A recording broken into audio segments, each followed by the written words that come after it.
मैं जब पहली बार जब आगरा में गया था तो लोग मेरा मजाक उड़ाते थे। सारे अखबारों ने लिखा कि 25 सालों में we are missing Raj Babbar. और राजनीति में नेता लोग कहते हैं कि हम जातिवाद की बात नहीं करते, लेकिन सबसे बड़ा जातिवाद का खेल राजनेता ही खेलते हैं। जो 3 चुनाव जीता है वो कभी जाति के बल पे नहीं जीता आगरा में। अरे मुझे तो लाने वाला भी राजनीति में, सक्रिय राजनीति में यादव ही है, मुलायम सिंह यादव। गुड़गांव के लोग, हरियाणा के लोग याद कर रहे हैं कि कुछ बड़े बड़े फिल्म इंडस्ट्री के लोग भी आएंगे प्रचार करने के लिए। धर्म और मजहब से ही ताना बाना खराब नहीं होता। संजय जी, आप तो मुझे सब कुछ उगलवा के छोड़ेंगे यार। नहीं, मैं क्योंकि मुझे लगता है कि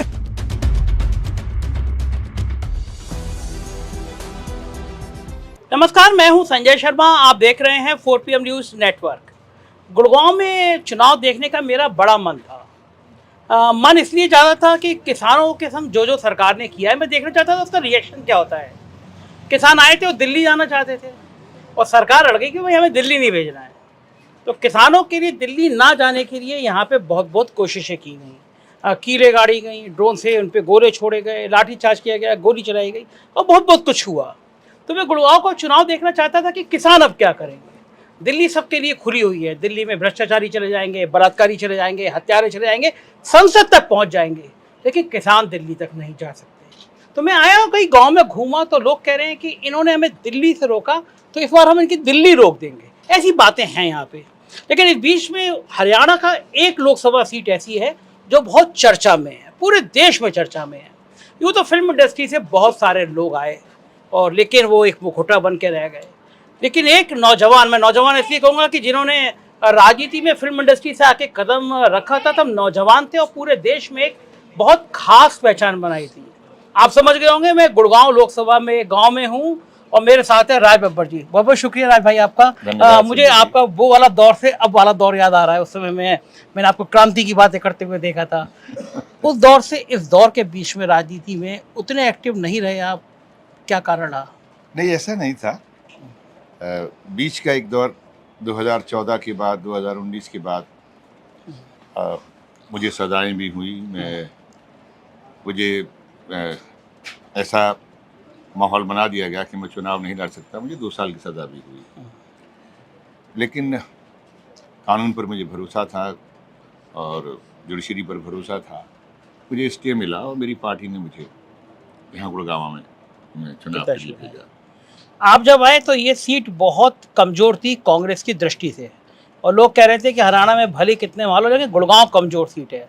तो कमज़ोर सीट पे आपको भेजा गया, तो अब कैसा महसूस कर रहे हैं आप? माहौल कैसा है? देखिए, मैं सच पूछे तो सीट कमज़ोर नहीं थी, दरअसल भरोसा नहीं था। और आज भी मुझे इतना गुरूर नहीं है कि मैं कोई बहुत मजबूत आदमी, मैं चुनाव लड़ने आया हूँ। मैं यकीनी तौर पे कहता हूँ कि ये चुनाव अगर लड़ेगी तो जनता लड़ेगी। राज बब्बर मात्र एक बीच का कहना चाहिए कि वो एक जरिया सा हो, और ये पार्टी ने एक ऐसा चीज़ को इस्तेमाल किया। उन्होंने मेरे राजनीतिक या सामाजिक जीवन की जो मेरी छवि है उसको लोगों तक जो है, उन्होंने कहा कि भाई ये व्यक्ति के ऊपर किसी तरह का दाग नहीं होगा, इस पर कोई टिप्पणी नहीं हो सकती, इस पर कोई ये नहीं कि भाई 25-26 साल के संसदीय जीवन के अंदर, राजनीतिक जीवन के अंदर इसने कोई गैस की एजेंसियां ली हों, कोई पेट्रोल पंप लिए हों, कोई मकान जायदाद वगैरह सरकारी हक किए हों। तो ये एक था, और मुझ पर भी बेचारे जो भी सरकारी तंत्र था वो कुछ मेरे खिलाफ कुछ पा नहीं पाया। तो इसलिए मैंने अपने आप को बचा के रखा इन तमाम चीज़ों से, और ये छवि मुझे मेरे अंदर एक हौसला दिया, मुझे कॉन्फिडेंस दिया कि नहीं, ऐसा नहीं हो सकता है कि हर आदमी पैसा कमाने वाला ही जो है वो राजनीति के अंदर गुड़गांव जैसे क्षेत्र में सफल होगा। और यहाँ की समस्याओं को लेकर जब मैंने पढ़ना शुरू किया तो मुझे समझ में आ गया कि इस क्षेत्र में काम करने का मौका मिलेगा। और यकीन मानिए, मैं जब पहली बार जब आगरा में गया था तो लोग मेरा मजाक उड़ाते थे कि मैं बात वहाँ सड़क, पानी, बिजली की करता था। मैं वहाँ ये कहता था, चुनाव लड़ते 1999 की बात है, मैं ये कहता था मैं यहाँ बिजली के खंभे देख रहा हूँ लेकिन इसमें रोशनी नहीं है, बल्ब तो है लेकिन रोशनी नहीं।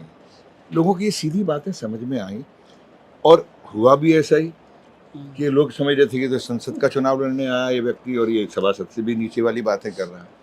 लेकिन लोग वही चाहते थे क्योंकि उनकी ज़रूरतें वही है। एक बूढ़ा आदमी सड़क पर जा रहा हो और वो उसका पाँव गड्ढे में पड़ जाए और उसका पाँव टूट जाए, या साइकिल से अगर कोई सामान लेके जा रहा हो, साइकिल उसकी पलट जाए, उसका पूरा का पूरा जो है वारदाना गिर जाए साइकिल से।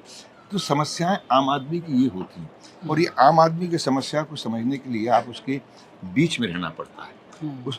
क्योंकि हर मेरा कहता हूँ आधे किलोमीटर में 2, 3, 4 समस्याओं का हल, जो इनकी समस्या अलग होगी, इनकी समस्या अलग है, उनकी समस्या अलग होगी। तो ये चीज़ें एक दूसरे के साथ में बैठ के सुलझाई और समझी जा सकती है। यहाँ पर वो समझने और समझाने की प्रक्रिया जो है वो 20 साल से ये सांसद चुनते रहे, लेकिन समझने और समझाने की प्रक्रिया में शायद ये लोग बहुत दूर हो गए, क्योंकि जिसको ये समझाना चाहते थे वो समझने के लिए इनके बीच में खड़ा नहीं होता था, वो इनके बीच में बैठता नहीं था। जिसको ये समझाकर अपनी समस्याओं का निदान करवाना चाहते थे वो 20 साल से सांसद तो बनते गए, वो मंत्री भी बनते गए, लेकिन इनकी बात नहीं समझी। और आज मुझे लग रहा है कि ये लड़ाई राज बब्बर नहीं लड़ रहा और न लड़ेगा। मुझे तो इनकी जो समस्या है उनसे लड़ना है। अगर मुझे इन्होंने अधिकार दिया, लड़ना तो इन्होंने है, जो और लड़ना भी एक ही दिन है, 25 तारीख को वोट दबा के। सही बात है, बिल्कुल सही बात है। इस दिन लड़ लें, उसके बाद की लड़ाई में लड़ूं। हाँ ठीक बात है। हमने गुड़गांव की एक दौर में वो तस्वीर देखी थी राज भाई की, गुड़गांव को लोग कहते थे ये सिंगापुर है, ये जापान है, बहुत डेवलप था। और फिर हमने वो तस्वीरें भी देखी कि एक जरा सी बारिश आई और पूरा गुड़गांव में डूबता हुआ नजर आया। बड़ी बड़ी इंडस्ट्री जहाँ लग रही थी उन्होंने हाथ पीछे खींचे, और फिर गुड़गांव कुछ और चीज़ों के लिए मशहूर होने लगा, हरियाणा कुछ और चीज़ों के लिए मशहूर होने लगा। लोगों के खान पान पे सवाल उठाने लगे, लोगों की जहनियत पे, लोगों के कपड़ों पे सवाल उठने लगे। ये जो खेल खेला गया हरियाणा में पिछले 10 सालों में, क्या ये खेल इस चुनाव में भी है? नहीं, मैं नहीं मानता। वो इसलिए नहीं मानता कि ये बुनियादी यहाँ पर जो लोग हैं वो गाँव में रहने वाले, गाँव में बसने वाले लोग हैं, और वो किसान हैं। अब ये बात दूसरी है कि उनकी ज़मीनें जो हैं, जब ये बड़ी बड़ी अट्टालिकाएं बनी तो उनकी ज़मीनों की कीमतें बढ़ गई। उनकी ज़मीनों की कीमतें बढ़ गई, जो उनको मुआवजे उठाए उससे उनकी कीमत उनके हाथ में आई। उनके बच्चों ने, उन्होंने लगा कि पैसा आ गया, लेकिन सही माने में किसान की किसानी ख़त्म हो गई। और किसानी ख़त्म होने के बाद में पैसे आ गए, लेकिन रोज़गार चला गया। रोज़गार नहीं, एक पहचान चली गई बड़ी। और उस किसानी के अंदर किसान को कोई फ़ायदा नहीं होता, तो उसने कहा कि मैं किसानी करूँगा, क्या मिलेगा मुझे। तो ये जो एक देश की प्रणाली है, और ये लोग एमएसपी के लिए क्यों सामने खड़े हुए कि भाई हमारी किसानी जो है, हमारी ज़मीनों की कीमतें तो बढ़ रही हैं, और हम किसानी करेंगे तो हमें मिलेगा क्या? इसका एवज तो हमें मिलता नहीं। तो ये सरकार ने दोहरी मार करने की कोशिश की कि इनको एमएसपी ना दो, इनको इस लायक बना दो कि ये अपनी ज़मीनें अपनी बेचते चले जाए, और विकास के नाम पर ये अट्टालिकाएं ऊंची होती चली जाएं। लेकिन अट्टालिकाएं बनाने के बाद में संजय जी, आप यकीन करिए, आपने जो बात कही ना, ये जो पानी की नावें चलती हैं, आपने पुराना, मैं आपको बताऊं, यहाँ पे 3 क्षेत्र, 3 जिले हैं, गुड़गांव, रेवाड़ी और मेवात। यहाँ 3 जिलों की समस्याएं अपनी अपनी और सबकी गंभीर समस्याएं, और ऐसी समस्याएं जो इनके रोज़मर्रा की ज़िंदगी से जुड़ी हुई हैं। अगर आप गुड़गांव को देखते हैं तो गुड़गांव के अंदर ये जो बादशाहपुर जहाँ हम बैठे हुए हैं, और गुड़गांव पुराना गुड़गांव, इसी बादशाहपुर में बहुत ऊंची ऊंची इमारतें आपको नजर आएंगी। दिल्ली से आप जब आएंगे तो देखते हुए लगे वाह क्या गुड़गांव है, मिलेनियम सिटी। लेकिन ये मिलेनियम सिटी में ज़मीन पर रहने वालों को सहूलतें नहीं हैं, सीवर नहीं, सड़कें नहीं। कई ऐसे हालात हैं यहाँ पर कि आप देखेंगे कि एक जगह कोई कह रहा है मुझसे कि भाई यहाँ मुझे देखिए, यहाँ पे बहुत एक्सीडेंट हो रहे हैं, देखिए बच्चे मर रहे हैं, ये हो गया, ये यहाँ पे सड़क पे, इस सड़क को चौड़ा किया जाए। कोई थोड़ी दूर आगे जाने के बाद बोलता है इस सड़क पे फ्लाईओवर बन जाए। कोई कह रहा है कि इस सड़क के ऊपर मुझे कट मिल जाए, है ना, क्योंकि इस एक्सप्रेस हाईवे बना दिया है, मतलब ये बन गया तो कट मिल जाए, क्योंकि इससे हमारा उधर से आते हैं, हमारे बहुत नुकसान भी होता है। और बहुत, अब ये समस्याओं को कौन समझेगा? मुझे तो दुख होता है कि इनको 20 साल का सांसद चुनने के बाद भी ये निदान छोटी छोटी चीज़ों के हैं, और ये निदान कोई ऐसे नहीं है, क्योंकि जब तक सिविक प्रॉब्लम्स को अगर आप ये नेशनल हाईवेज अथॉरिटी के साथ में डिस्कस नहीं करते हैं, उनके पास में नेशनल हाईवे की जो अथॉरिटीज़ हैं उनके साथ में आप डिस्कस करके उनके जो कानों तक ये बात नहीं पहुंचती, वो उनका ये मकसद नहीं कि सड़क बना लें और सड़क से सिर्फ ट्रक पूछते जाए, कारें चली जाए। उनका ये फ़र्ज़ बनता है कि जो लोग वहाँ आस-पास रहने वाले हैं, उनको क्या सहूलतें मिलती हैं, लेकिन कहे कौन इनकी? हाँ, ठीक है। तो आपको क्या लगता है सांसद जी 20 सालों में रहे लेकिन क्यों नहीं आते थे, क्यों नहीं सुनते थे? क्या कारण क्या रहा होगा? अब ये मेरे तो लफ्ज़ नहीं हैं, मेरे तो साथ मेरे सहयोगी भी रहे, लेकिन यहाँ जो सुनने में मिलता है कि वो थोड़ा-सा उनके अंदर एक राजा परिवार का एक वो है, और वो मिलते भी वैसे दूर दूर से हैं। वो किसी के शादी का कार्ड अगर आए तो वो कह देते हैं, तो पता नहीं है कि मैं तो कभी किसी की शादी में नहीं जाता।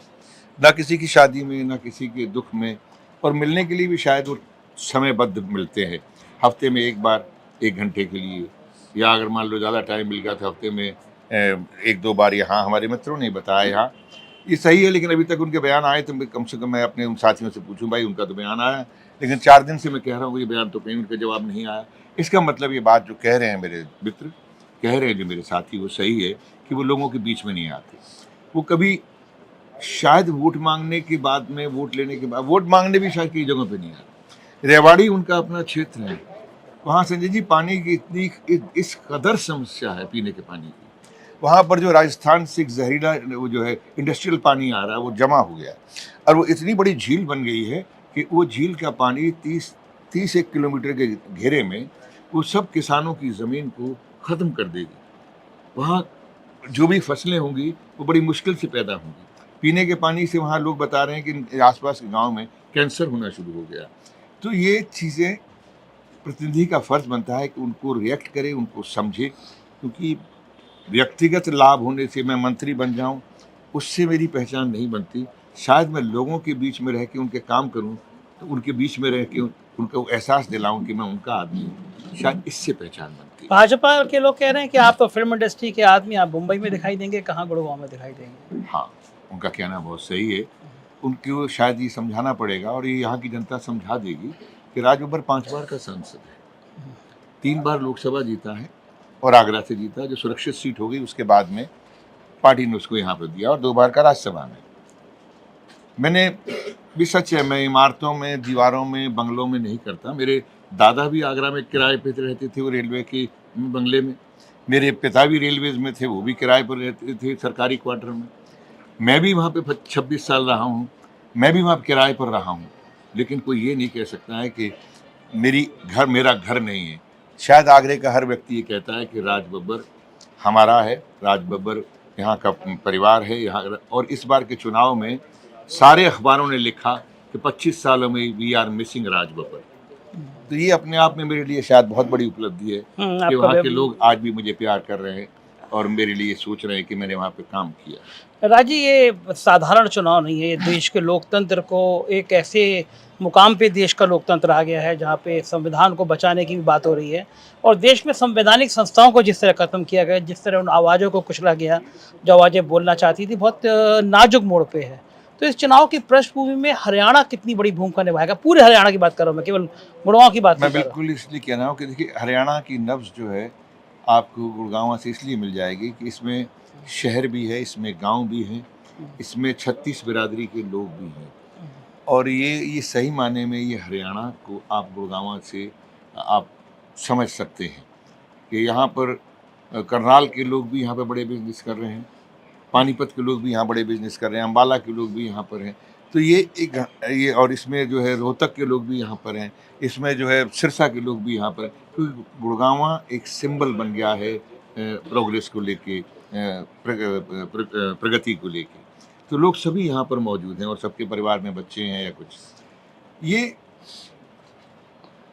ये मैं अतिशयोक्ति नहीं होगी संजय जी कि आज 10 की 10 सीट पर हरियाणा में कांग्रेस जो है बढ़त लेगी। और ये ज़्यादा हो गया। मैं देखिए, अब आप इस बात को नहीं मानेंगे, मैं ज़्यादा आप कह सकते हैं, लेकिन आप अब देखिए, मैं आपको बताऊं, अम्बाले जैसी सीट के ऊपर कांग्रेस जीत रही है आज फाइट में। मतलब मेरे बारे में तो मैं इतना ही कह सकता हूं कि मैं फाइट से ज़्यादा मैं लोगों के बीच में हूं। तो लोग तय करेंगे कि मैं फाइट में हूं या नहीं, लेकिन मैं इतना मानता हूं कि लोगों की आंखों में मैं चमक देख रहा हूं, और इस सीट को वो आज जो है ये नहीं मान रहे कि अरे भाई हमारा वोट इस बार ज़ाया हो जाएगा, वो मान रहे हैं कि इस बार हम इस वोट से कमा लेंगे और हम जीत के जाएंगे। और राजनीति में नेता लोग कहते हैं कि हम जातिवाद की बात नहीं करते, लेकिन सबसे बड़ा जातिवाद का खेल राजनेता ही खेलते हैं। आपको इस सीट पे भेजा गया क्योंकि यहाँ पे पंजाबी वोट आपको मिल सकता है, मुसलमान बड़ी संख्या में हैं, तो कांग्रेस ने भी सोचा कि हमारा जाति का गणित इस सीट पे फिट होता है, राज भाई हमारे लिए फिट होंगे। ये सवाल सही है क्या? देखिए, मैं अपने आप में बजाते खुद जो है, मैं जो 3 चुनाव जीता है वो कभी जाति के बल पे नहीं जीता आगरा में।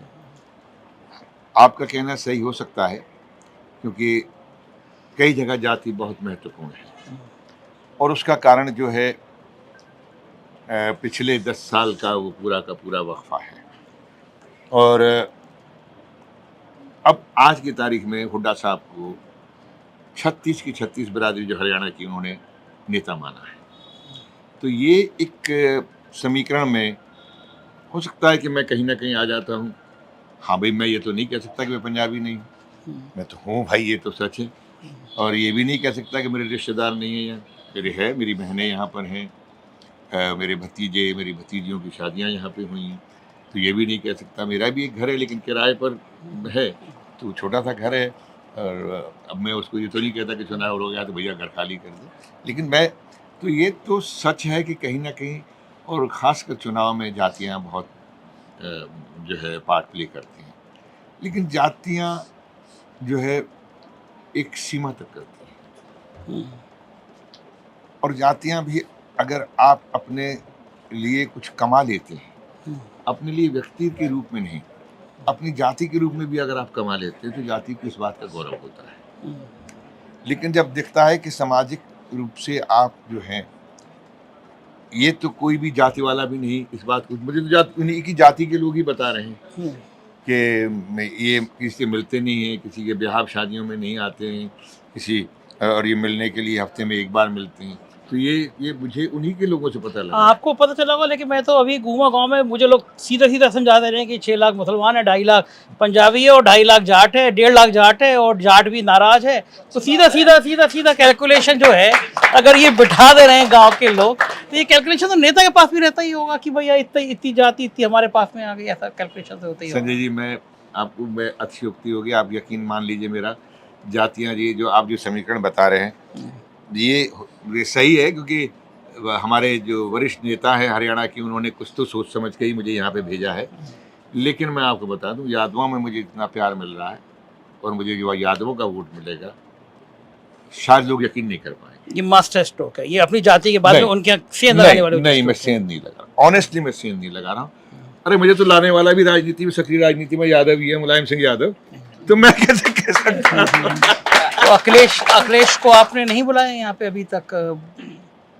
ये पार्टी तय करती है, कांग्रेस पार्टी तय करती अलायंस से, कि यहाँ पर अखिलेश आएंगे या तेजस्वी आएंगे या केजरीवाल आएंगे या कौन आएंगे, ये पार्टी तय करेगी, या राहुल जी आएंगे। आपने तो बताया तो होगा ना कि इनको भेज दो, मेरा काम सेट हो जाएगा। संजय जी, आप तो मुझे सब कुछ उगलवा के छोड़ेंगे यार। नहीं, मैं क्योंकि मुझे लगता है कि तेजस्वी और अखिलेश का मन तो होगा आपकी आ जाएंगे तो माहौल बन जाएगा। मेरे दोनों भतीजे हैं, मैं मतलब मेरा कैरियर मुलायम सिंह जी के साथ शुरू हुआ है, और लालू जी जिस वक्त वो एक जेपी की मूवमेंट में थे और उसके बाद मुख्यमंत्री के लिए जब 89 के अंदर जब आए थे, तो नीतीश और उनके साथ में थे, तो कहीं ना कहीं उन भाइयों में मैं भी उनके साथ ही में था। हाँ, आपने तो कई इतिहास बनाए हैं, लखनऊ का चुनाव फंसा दिया था आपने अटल बिहारी वाजपेयी के, वो तो सब सारी याद है। एक आखिरी सवाल, गुड़गांव के लोग, हरियाणा के लोग याद कर रहे हैं कि कुछ बड़े बड़े फिल्म इंडस्ट्री के लोग भी आएंगे प्रचार करने के लिए। वक्त मेरे पास नहीं,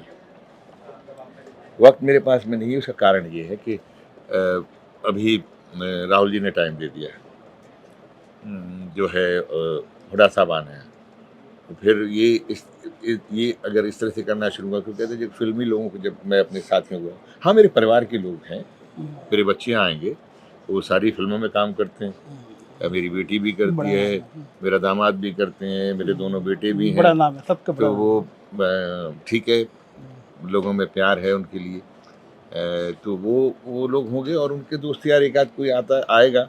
लेकिन मैं कोई ऐसा बड़ा इसलिए नहीं करना चाहूँगा, अभी वो देखने पर करूँगा कि 15 के बाद में किस तरह का टेकअप होता है चुनाव का, क्योंकि मेरे पास टाइम है कि नहीं, क्योंकि मैं ज़्यादातर लोगों के बीच में पहुंचना चाहता हूँ, तो कोशिश करूंगा कि किस तरह से पहुंच सकूं। पैसे तो बहुत सारे खर्च होते हैं ना चुनाव में। आप यकीन करेंगे, हाँ। वाकई होते हैं। और आज मुझे 51,000 रुपये दिए यहाँ की पंचायत में। अच्छा।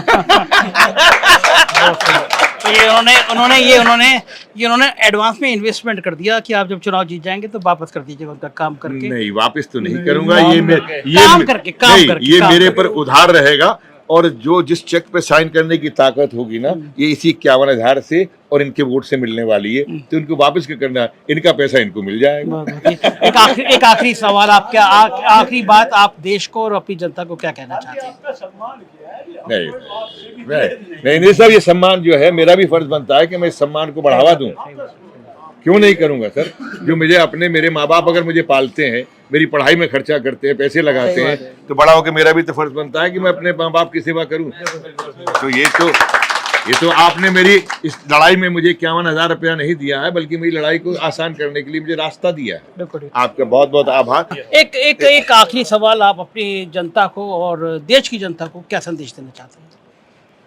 देखिए, ये वक्त बहुत ही नाजुक है और इस चुनाव को हम मात्र चुनाव ना समझें। ये कोई, अब आपने सवाल को बिरादरी जात पे ले गए थे, तो मैं नहीं, लेकिन इसमें कोई शक नहीं कि जात बिरादरी धर्म मजहब बहुत इम्पोर्टेंट होते हैं और बहुत ही खासकर चुनाव में इनका बहुत महत्व होता है।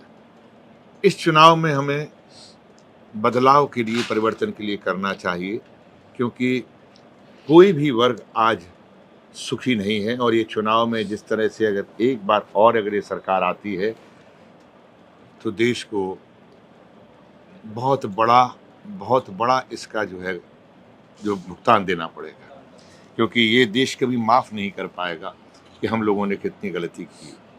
हम लोगों को चाहिए कि हम इस बार किसी का तिरस्कार मत करो, लेकिन परिवर्तन करो। परिवर्तन के बाद जो दूसरे लोग आते हैं वो अच्छा नहीं करते हैं, फिर इनको दो। लेकिन परिवर्तन बहुत ज़रूरी है, क्योंकि अहम जब आ जाता है, अहंकार जब आ जाता है, गुरूर जब आ जाता है, और किसी को भी आप किसी भी तरीके से अपनी ताकत से, आप कभी ईडी, कभी सीबीआई, कभी किसान की पिटाई, कभी नौजवान के, कभी फौज को आप जो अग्निवीर जैसे कॉन्ट्रेक्चुअल जॉब में ले आए, अब इस तरह की जब चीज़ें करना शुरू कर देंगे तो इसका मतलब ये है कि आप देश के उस ताने बाने को ख़राब कर रहे हैं। धर्म और मज़हब से ही ताना बाना ख़राब नहीं होता है। ताना बाना सामाजिक जो व्यवस्था है, जब हम उसको तोड़ते हैं, उससे ताना बाना, और ये व्यवस्था तोड़ने का काम हो रहा है। आप भरोसा नहीं रह गया कि हमारा, पता नहीं मेरा मुकदमा जा रहा है अदालत में, मुझे न्याय मिलेगा या नहीं मिलेगा। मैं किस पक्ष की जाके मैं हाथ जोड़ूं ताकि मैं किसका झंडा उठाऊं ताकि मेरे ऊपर मुझे कोई मार ना पड़े कोर्ट में जाकर। इसलिए प्लीज़ मेरी तो यही राय है कि मैं कोई विद्वान की तरह से, कोई राजनेता की तरह से नहीं, लेकिन आम आदमी की तरह से जो मैं महसूस कर रहा हूँ वो कह रहा हूँ, हमें बदलाव करना चाहिए। हमें परिवर्तन की इस मोड़ में ये मौका है। बेरोज़गारी की तरफ कोई ध्यान नहीं दे रहा, महंगाई की तरफ कोई ध्यान नहीं दे रहा। कम से कम ये जो अब चुनाव जो आया है, इस उंगली में बहुत ताकत है। एक नेकी के लिए, बदलाव के लिए इस उंगली का इस्तेमाल हम कर लेंगे संजय भाई, तो हम कुछ अच्छा कर लेंगे, देश को हम बचा लेंगे, अन्यथा बहुत मुश्किल हो जाएगा। बहुत बहुत शुक्रिया राज भाई, आपने इतने व्यस्त समय में हमें टाइम दिया। आभार। तो ये राज बब्बर, और हमने आज देखा इनके साथ में रह के कुछ रैलियों में, अभी भी राज बब्बर के अंदर वही शैली, वही तेवर, वही जुझारूपन है। चुनाव का नतीजा 4 जून को आएगा, लेकिन एक बात तय है कि राज बब्बर की कड़कती आवाज़ अब गुड़गांव में तो सुनाई पड़ने लगी है। कैसी लगी बातचीत जरूर बताइएगा। शुक्रिया, थैंक यू।